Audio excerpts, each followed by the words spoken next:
I'd like to think that we are human beings. Our fundamental need is acceptance, acknowledgement, and assurance. And I don't think that at any point in time in the near future will those three requirements of human beings get replaced by all the artificial intelligences of the world. I'd still like to think that the mother of all artificial intelligence is still human intelligence, or HI, which is a counterpart of AI. I'd like to believe that experiences is like the road signs that you see on the road. A more experienced person is a road sign for you. He or she is telling you there's a bump ahead, go slow. You will still need to go over the bump. However, the thud or the discomfort will be a little less because you heeded to their far sight.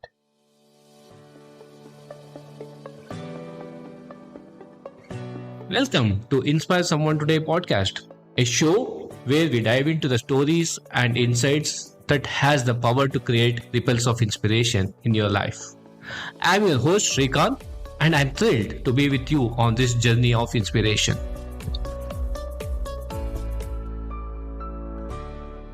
Welcome back, all my dear listeners of Inspire Someone Today. Joining us today is Sajit, who is the CHRO of the Bangalore International Airport Limited. Sajit is an industry veteran with over 3 decades of experience across various sectors in oil, steel, telecom, financial services, and aviation sectors.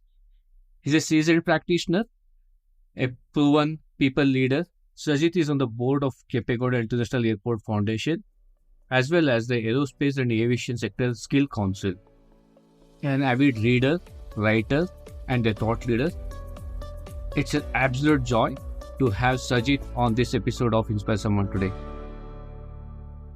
Sajit, welcome to the show. Thank you, Srina.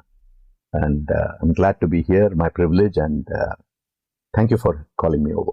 So before we get started, many congratulations on T2 being awarded as the best airport with the experience that it has had. How does it feel? Less than 6 months into the making, and already T2 is making all the news for all the right reasons. How does it feel to be the CHRO of BIAL and having these accolades coming your way? It's all because of the employees that we have. Let me assure you, it's been a team effort, and everybody's put their heart and soul to it, starting from our managing director downwards to all our team members. And I'd like to believe that the reason it resonates with the world is because we've tried to imbibe the spirit of Karnataka and Bangalore. You know, we are a garden city. So we decided to have a garden and an airport within. And the need of the hour globally is to be sustainable and eco-friendly.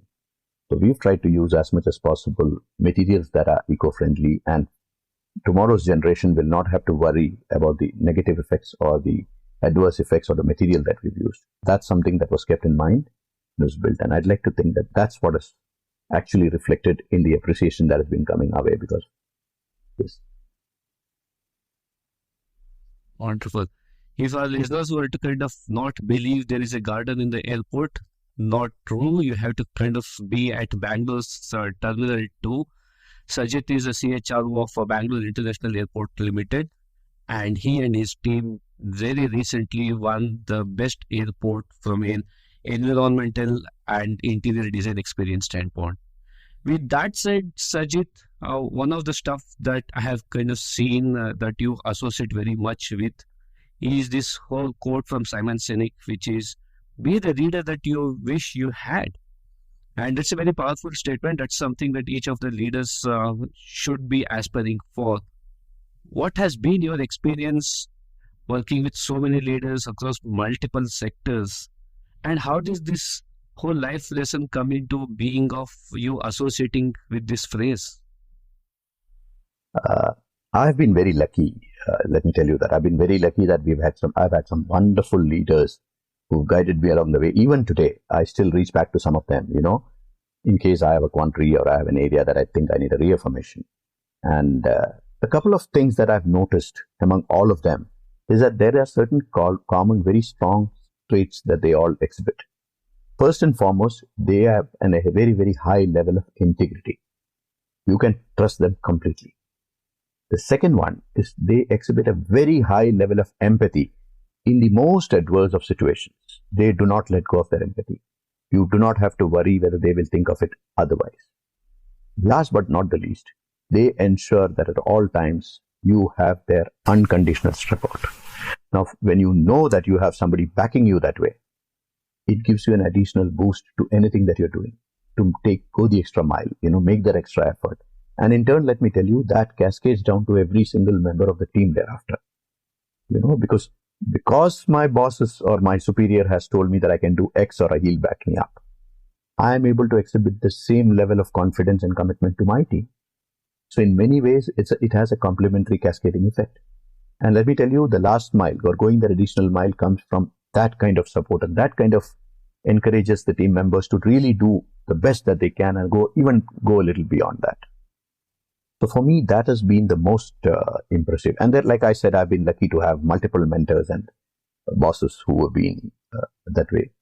And so most of the accolades or the credits that the team has received now or in the past in my other organizations have a strong element of this support that I've received from my leaders.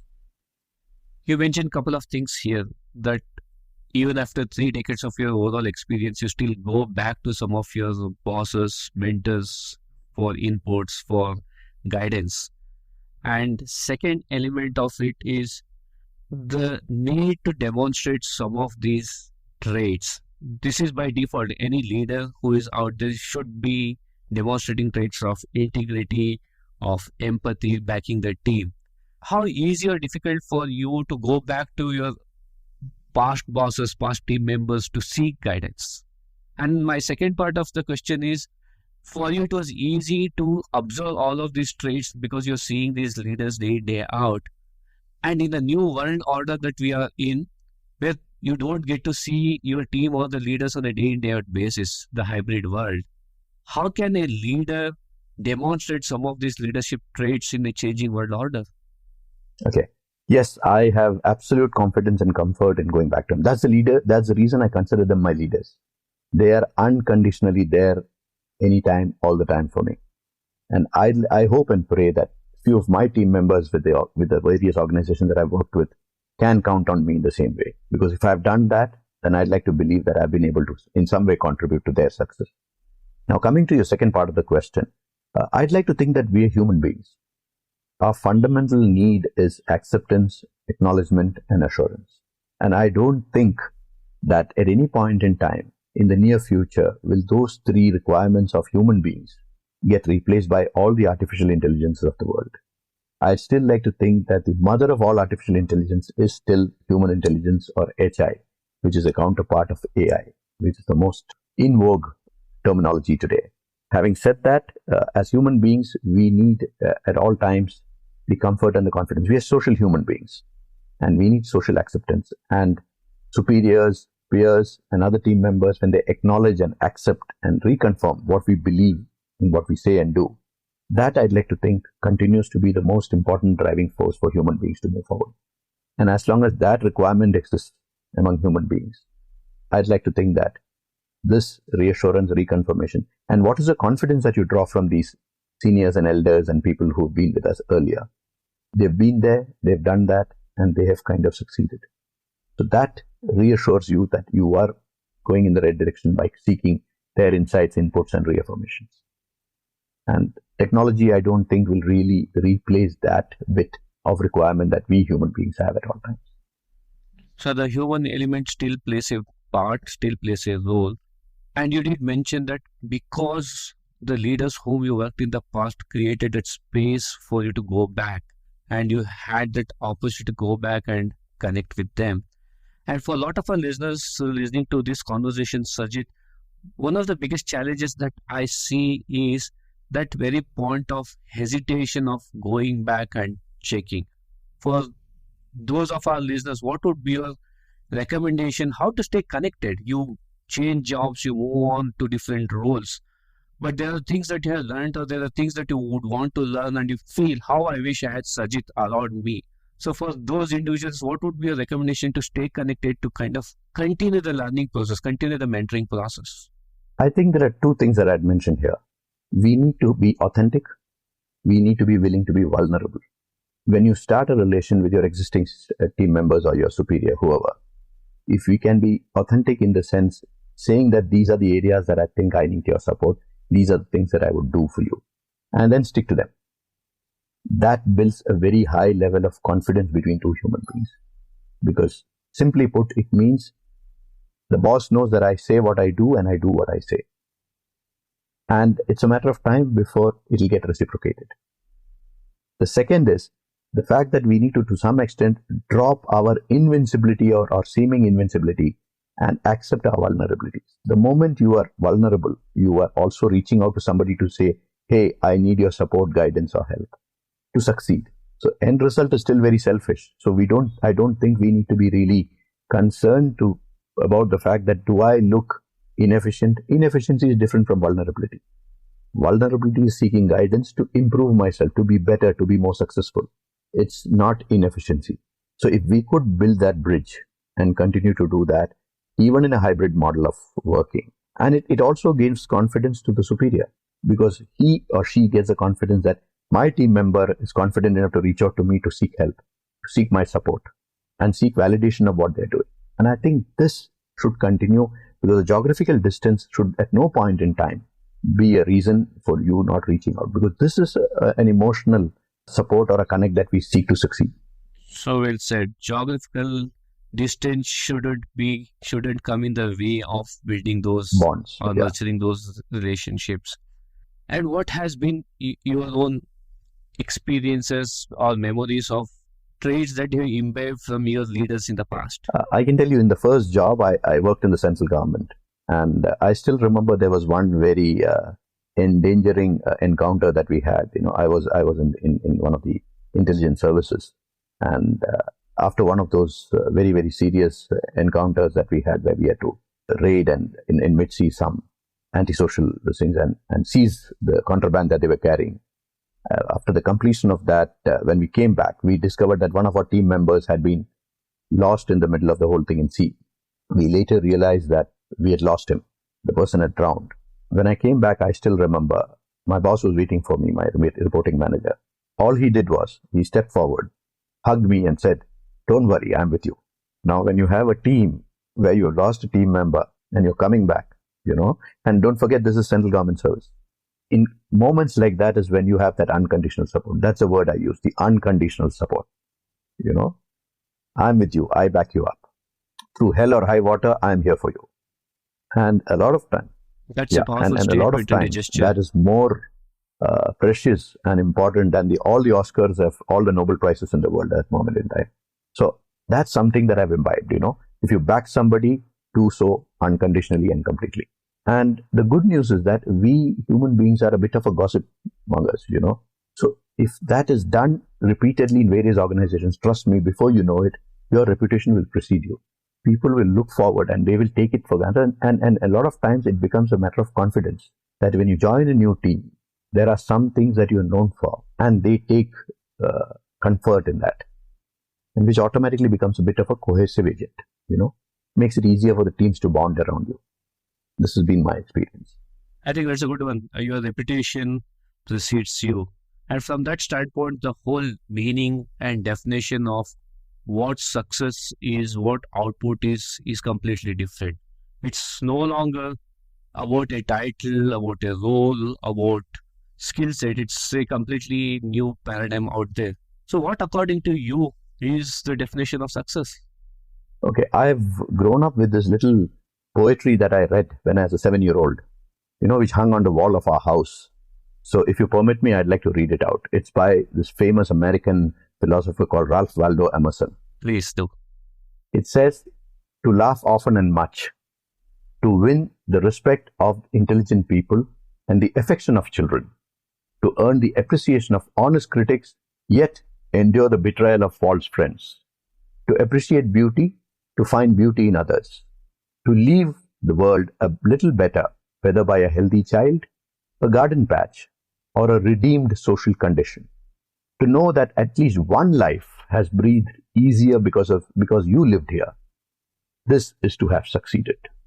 So for me, I've always tried to follow these words, and I'd like to think that it's been satisfying and fulfilling. I know it's a little long, but it's left a strong impression on me. And I've tried to adhere to this, If one person can feel a little better because of your existence, that's the essence of it. That's success. So that's a very impact of that whole poem there out there is, if not the whole world, just make an impact on one soul. How nice. Sajit, for us to be talking this, for you have accomplished all of these things, there was a start somewhere.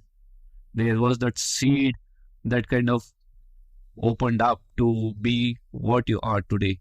How did this whole journey unfold to you? What was those initial days of Sajit's life journey was like? Yes, so the typical Indian middle class values, we believe that what we do, we must do honestly and sincerely, and I take a lot of pride in that because that's probably one of the oldest societies that we have seen globally, the Indian society, and the values that we have all imbibed, and that applies to each one of us, you know. I come from those simplistic values, try and be nice to other people, do not do anything wrong fundamentally, and do whatever you can to the best of your efforts. Fundamentally, we all ride on the basic word of righteousness. So Dharma. Dharma, absolutely. So that's exactly what also is my foundation and base. And I began my career in the central government service, worked there for a few years, then moved on to the private sector. And each occasion has taught me something which I thought I carried with me to the next level and made me a better human being, and therefore a better professional. And the hope and intent to try and make sure that I do something. Like I like to go back to the Ralph Waldo Emerson quote, trying to in every occasion to see if there is something I could do to make things better, if not for the organization, at least for the people around me.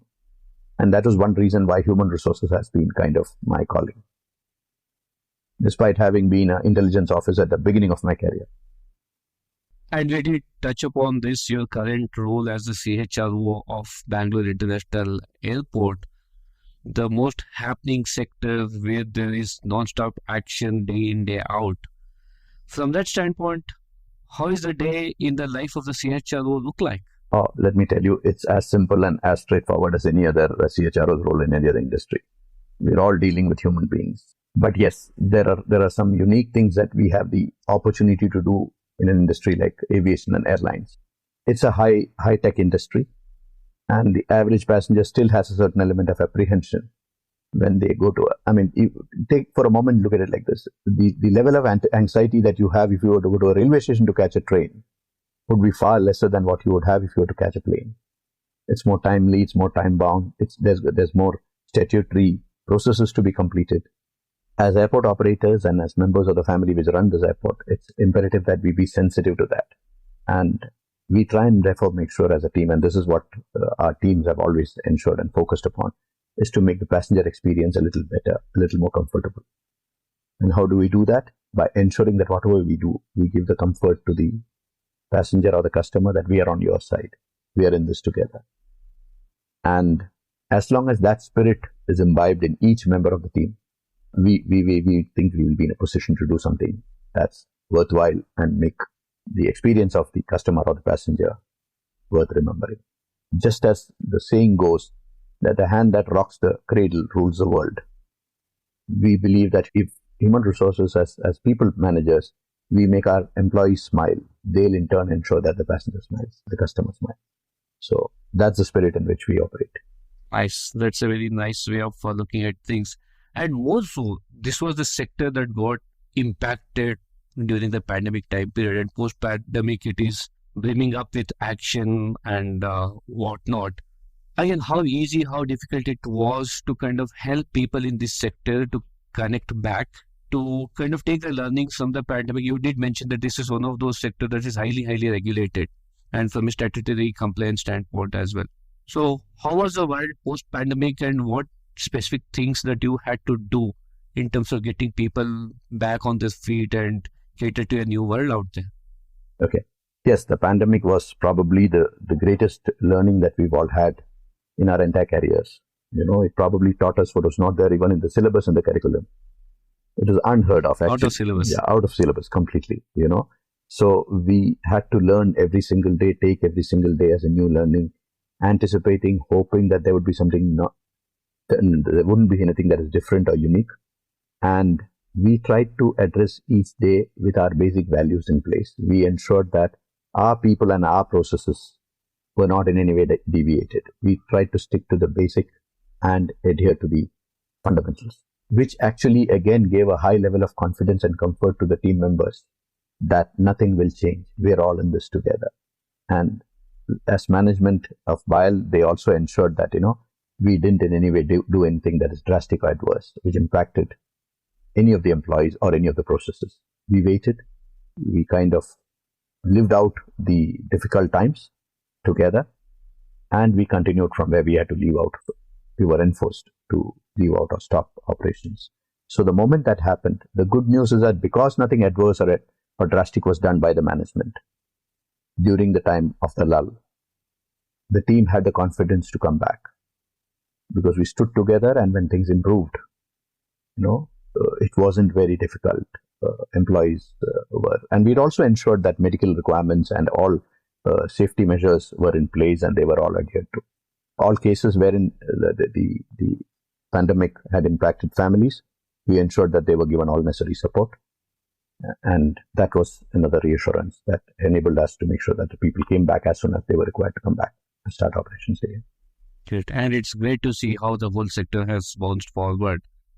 And in an industry like this, where compared to the traditional corporations where you work on a project, you probably see the outcome of the project in a week, in a month, in a 6 months time period. Projects in this sectors is little more long drawn. From that standpoint, how do you kind of stay put on the course to see what is the big picture is? And you are somebody who speaks very highly of the outliers effect. If you were to kind of walk us through this, say, take for example the whole T2U expansion, and I'm just sticking to your current role. Maybe this is something that you have done in all the other sectors as well. How do you keep that big picture vision and keep the team motivated about the systems thinking way of doing stuff? With the fear of sounding too simplistic about such a intricate process, I'd like to think it's just two elements that really should help us. First, obviously, is being truthful to your mission, not changing course. And the second is constant communication and reassurance. That's something I saw, not just me, but my entire top management from my managing director downwards on an ongoing basis. There was periodic reviews, there was periodic, appraisals of how the progress is made, addressing impediments, addressing challenges and areas that were in any way causing delays to the project, focusing on what can be done and how do we resolve concerns and issues for people on an ongoing basis. Again, I'd like to think that it was a team effort, and it actually meant that we were saying we are in this together. If we succeed together, and we are all in this to make sure that you succeed. So fundamentally, I think the basics is something that we went back to. Why, despite all the issues and challenges that were thrown up both by nature and by situations, the fact that we were focusing jointly on ensuring that the project is completed and completed as planned and as designed ensured that there was a high level of focus and everyone knew what to contribute and how it was that we would complete it as expected. And, there was also a social element here, because this is something, like I said, this airport belongs to Bangalore city, to Karnataka and to India, and then to the world in that order. So there was a larger calling, a larger mission that we were all looking at, and that kind of kept us going. Sajit, during your tenure, during your long career of managing teams across the spectrum, what are those characteristics of high-performing teams? Sorry for repeating this, but the first is that there is a high level of bonding between team members. There is a sense of belonging, there's a sense of trust. I draw inspiration from the fundamental of our family. The parents, the siblings, we haven't signed any charters or bonds with each other to say that we'll back you or we'll stand by you, you can count on me. It's a reinforcement that happens from the day-on-day behavior that we exhibit to each other. When there is a problem, we are sure that we can fall back on our family. They'll bail us out. That's a strong word I'm using, but that's the word that we normally think of. Worst scenario, I have my family to fall back on. A similar kind of bonding is what has been created and or tried to create, because when the chips are down for one person, everybody else rallies around them. We ensure as leaders that they are all there together. The single team member who's at an all-time low gets a confidence that there are others who will hold his hand and take him forward. They will not let him falter. They will not let him down. When that happens, it's human nature to reciprocate it when another member has a similar situation. You did it for me last time, so I have a responsibility of doing it for you. And as human beings, we are fundamentally fair and honest. It's only when we have been badly treated or we've felt shortchanged does the bitterness come in. So as long as leaders, we ensure that we are fair and the dealings are above board and the same for everyone, I'd like to believe that there's a certain element. Don't forget that we spend the longest hours of a day with our office team. We do not on a working day even spend that much time with our family. So the basics of human expectations of acceptance, acknowledgement, and support is what keeps any team going. Beyond that, we have the high-end expectations that the organization has. But as a team, the cohesive force is being together, being there for each other. And that's something that has not changed over the 3 decades that I've been in this field. That's a good one. And how do you bring together the element of camaraderie, teaming, that happens across multi-generation that we see in the current workforce? Correct. Now, let me use as an analogy. When I was growing up, we only had the wired telephone which sat on a table. From there, we moved into the mobile phone, which only could give you voice and some texting. Today, we are talking about tablets and smartphones. And in future, probably some of the basic activities that we perform today would probably get taken over by these instruments. Correct? For example, a Paytm or a Swiggy is an example of the way things are going forward. Your thumb impression or your finger impression today is enough to identify you and allow you to transact on a bank account to transfer money. Right? Now, from that perspective, while those things have changed, the fundamentals of requirement, and all these are expected to meet human wants and human needs. But the basic human requirement continues to be the same: to be acknowledged, to be appreciated, to belong, to be seen as a contributing member of the society. Right? So, from that perspective, if we are able to kind of fulfill the needs of these people, again, I'm repeating this because I gave you that example. The 80s and 90s person probably still wanted a wired telephone in his house with ISD facility. Today's Gen Z probably wants just insights and acknowledgement of the fact that they're doing well, because information is no longer a privy to anybody. The Gen Z has got the maximum amount of information, much more than all of us put together, previous generations. But they too seek, at the end of the day, acknowledgement of their contribution, being told that what they're doing is right and they are successful, and also the fact that they are part of this larger society. Today, the requirement or the acceptance that I am contributing is far more than it's ever been before in the earlier generations. So I'd like to think that, like I gave the example of the telephone, communication is still the fundamental of all these three instruments. The wired one, the phone. In a similar manner, acceptance and acknowledgement continues to be the pre-requirement of every human being who's born on this earth. Generations, mode of communication changes, but the need remains the same. I love how you're putting this together. For complicated topics, you're simplifying so that it is very easily comprehensible and easy to kind of implement.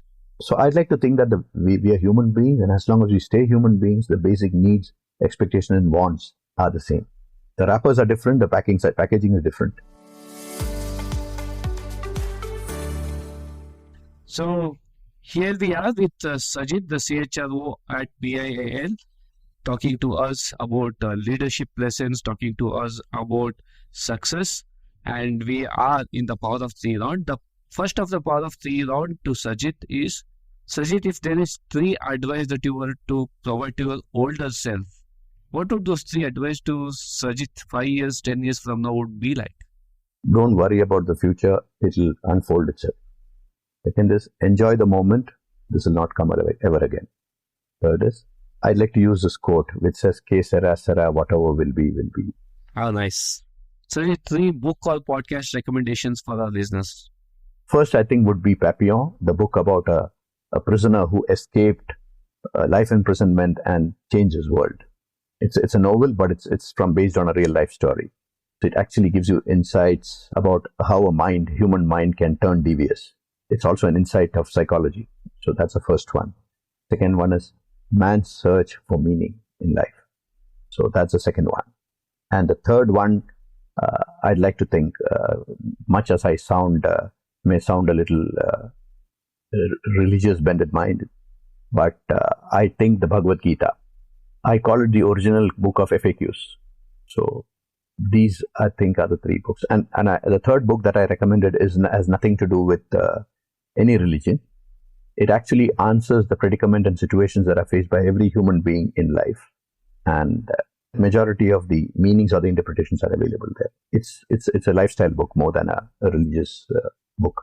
So, the three micro experiments that you would recommend that would enhance team dynamics. First one, give a smile to every person you pass by, including your team member. Second, share a funny anecdote or an incident that happened to you, even if it means putting you in a slightly awkward light, but share it if it's funny. Third, at regular intervals, share a cup of coffee or a meal with your team members.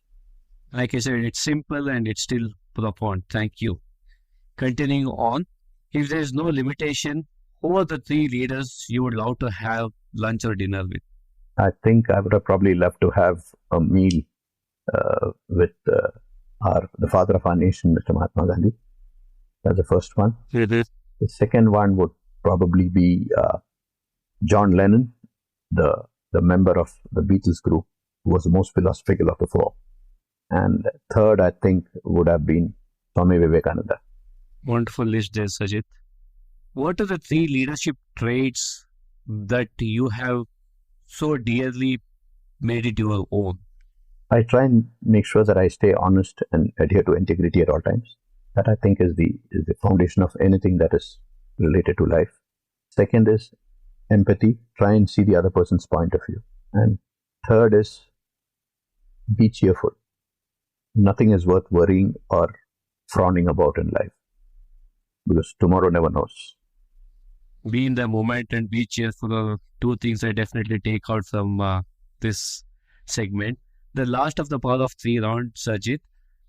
If you were to make three documentaries encapsulating your learnings through your life journey, what would those documentaries be like?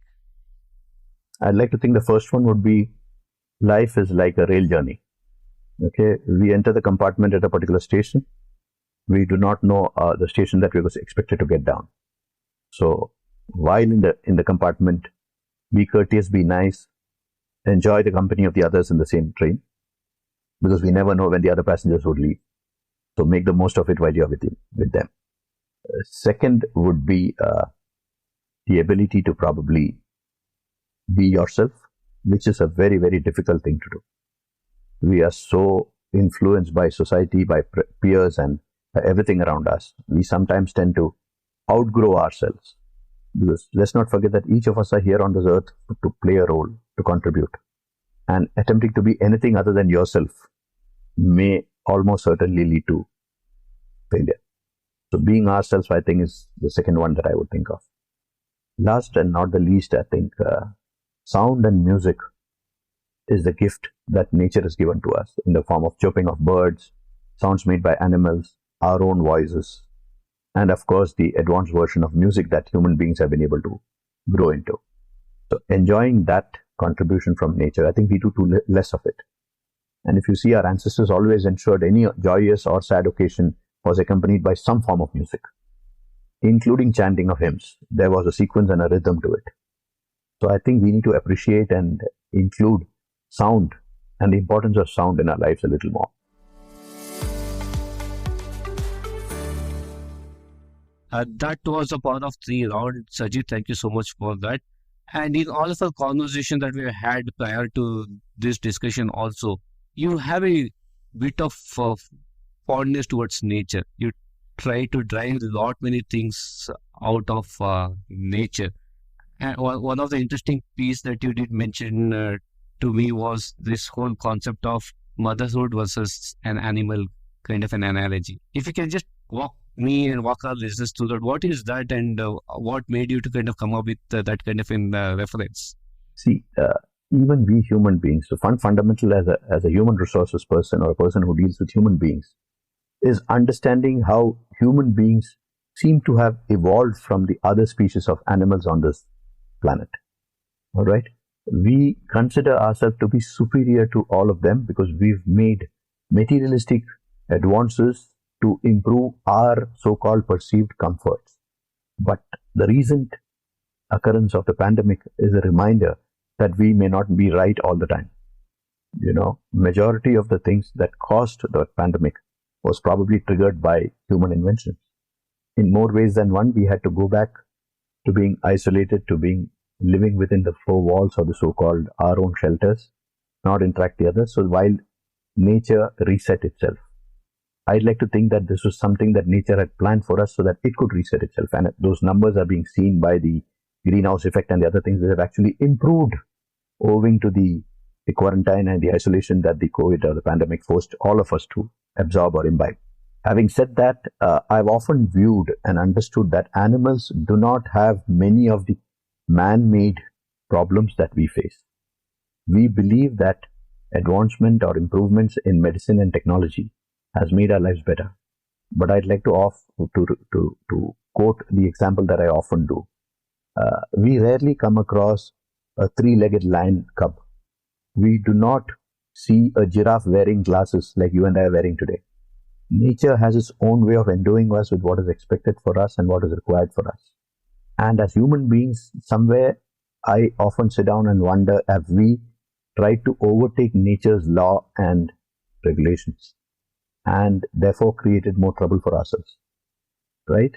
I don't think of a situation where a lioness or any other female member of any species have had problems in having in childbirth, in having children. We repeatedly hear cases where human species have complications that arise at the time of childbirth, losing either the child or the mother, or the child not being born in the normal condition that he or she is expected to be.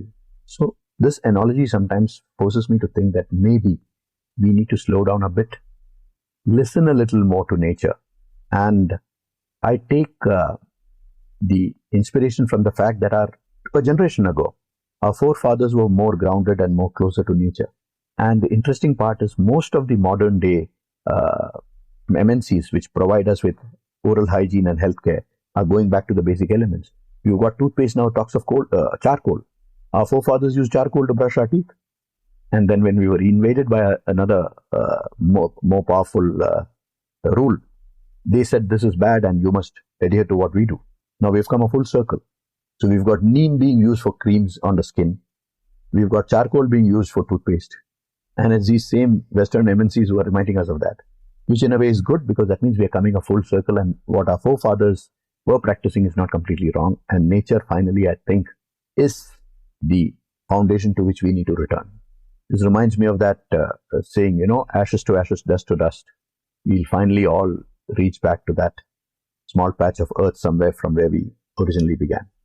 That's a great observation. So a lot of the modern day problems has answers back into the nature around us. You stated the COVID example and a lot of the things that's been done in this part of the world from thousands of years of tradition related to that. And how do you equate some of the elements that you see in the corporate world today about success, about growth, about wanting to achieve things much faster, much quicker?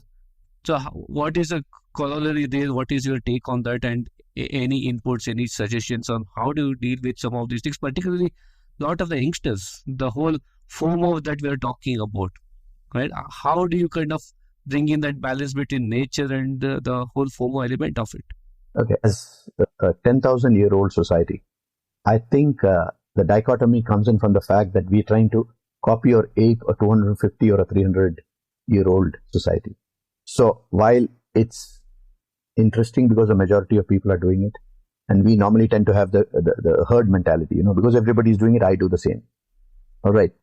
In certain cases, we learn it early. In certain cases, we take a few more knocks to understand and learn it. But my opinion is that what we practice today, having been around for 10,000 years in a lineage that has survived here, most of the things that have survived couldn't have been wrong, because if it was wrong, then it would have got wiped out over a period of time. Nature and time have this capability to kind of remove things which are not required or which are not in sync with the natural forces. So from that perspective, I'd like to think that some of the things that we probably need to go back to. Yes, but it's also important that there is a learning cycle. A lot of times you need to experience something to learn it. And that I think is what nature is wanting us to go through. Also take the knocks, also learn. It's like learning to walk, unless we fall a few times. Our parents have been walking, our grandparents are walking, their parents have been walking for many, many years. But for each of us, we need to take the first steps, fall, bruise our knees, hurt ourselves, cry a few times, then learn to walk the right way, which I'd like to believe is indicative of what nature also wants us to do. And the newer generation, and each generation will probably go through that cycle of learning, unlearning, and relearning. Yeah. And so while what was right or what seemed to be all right for our generation may not be the route, I'm not saying the end result, but the route may be a little different for the modern generation. So we should allow them and have both the patience and the empathy to allow them to go through their mistakes and evolve and come out better. So like I said, so once you do that, so I'd like to go back to that quote, which I always think, end of the day, if our contribution has been useful to somebody else, to the rest of the society, that would translate probably to success. But yes, again, I'm repeating this, at the age of 55 or 56, me sprouting this so-called gyan is unfair to a 23-year-old or a 25-year-old. Probably I also thought like they think today when I was 25 years old. So I guess life and nature insists that we go through the four, varnas, as we call it, that the Indian society talks of. There's a first four. So we have to evolve and reach a level. The replica of that is today your versions that you offer in your software and your hardware. The next version, the newer version, is always better than the previous one. So I think materialistically, their aspirations are different. But over a period of time, they lose their importance in life. And so you have to outlive them. But you should not prevent them from actually experiencing or aspiring or, going after those things. While we may feel that it is not required, but that's also a learning process. Yeah. And again, to be fair to the current generation, there's so much happening out there as well. It's very easy for you and I to kind of now sit back and say that, okay, these are the things that you should be doing because you have the luxury of experience and hindsight. So for a lot of the current generation, what do you tell them? What do you recommend them to kind of say manage guilt as an example? Because FOMO also drives guilt factor, right? I'm not able to do this, do that. And we had, like I said, we had the luxury of time and experience with us, which they don't have today. What would you recommend to an young intern or a young campus recruit walking into an office for him to look at life or career in a different way? First thing, I think I'm too small to be offering advice to another human being. I don't think I have reason, but still, I'd like to only share with them my experiences and therefore my learning of that. I would like to believe that go through your experiences. By all means, experience is what makes you a better human being, irrespective of which generation you belong to. However, it helps to hear from people who've already gone through it. I'd like to believe that experiences is like the road signs that you see on the road. A more experienced person is a road sign for you. He or she is telling you there's a bump ahead, go slow. You will still need to go over the bump. However, the thud or the discomfort will be a little less because you heeded to their far sight. So I'd like to believe that time and again, which is what I said at the beginning. I go back to my elders and my seniors and my mentors because they've been there and done it and come out of it successfully before I even imagined it. So for the newer generation, by all means, you have a very rich surrounding to live in. And let me give them a compliment. I'd like to think every single 25-year-old today is at least twice as smart and sharper than I was when I was a 25-year-old. Okay, so they need to make complete use and advantage of that superior information and understanding that they've been able to absorb at a younger age. Yet experiences is what finally deciphers or decides what is it that will make of you. So go through the experiences, but do not forget to look at the road signs on both sides of the road of life. Use them to your advantage. Go through the experiences. That's the key. And Sajit, this show is all about creating ripples of inspiration.